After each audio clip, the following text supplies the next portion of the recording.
सुबह सुबह जगन्नाथ बाल रूप में गांव की गलियों में घूम रहे थे। कभी किसी के दरवाजे पर रुकते, कभी बच्चों को खेलते हुए देखते। उनके चेहरे पर एक प्यारी सी मुस्कान थी, जैसे उन्हें सब पता हो। तभी उन्हें एक लड़का मिला जो जोर जोर से सबको कह रहा था, मैं बहुत चालाक हूँ, मुझे कोई बेवकूफ नहीं बना सकता। वो दूसरों की चीजें छुपा देता, झूठ बोल देता और फिर खुद ही हंसता था। बाल जगन्नाथ जी उसके पास गए और शांत आवाज में बोले, इतने चालाक हो तो एक खेल खेलोगे? लड़का बोला, मैं हर खेल जीतता हूँ। तभी बाल जगन्नाथ जी ने अपनी हथेली आगे बढ़ाई और उसमें एक गोल चमकता हुआ लड्डू प्रकट हुआ। उन्होंने कहा, ये जादुई लड्डू है, जो इसे खाएगा वो गायब हो जाएगा, लेकिन शर्त है, इसे किसी की नजर में आए बिना खाना होगा।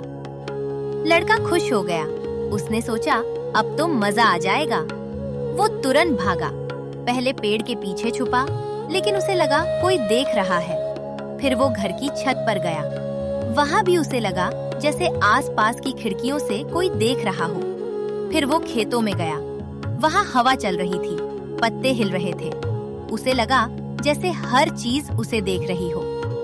अब उसका आत्मविश्वास धीरे धीरे डर में बदलने लगा।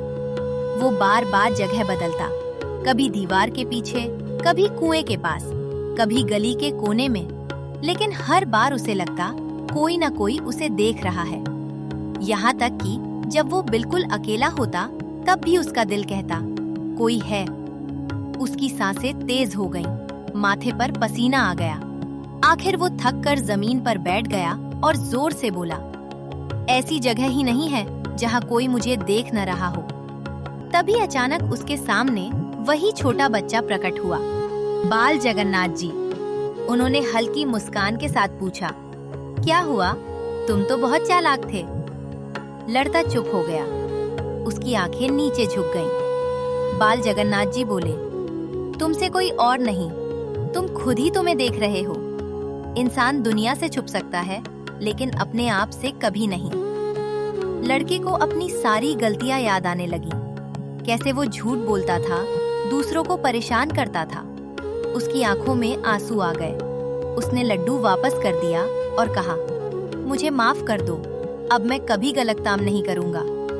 तभी बाल जगन्नाथ जी ने उसके सर पर हाथ रखा और बोले, सच्चाई सबसे बड़ा जादू है।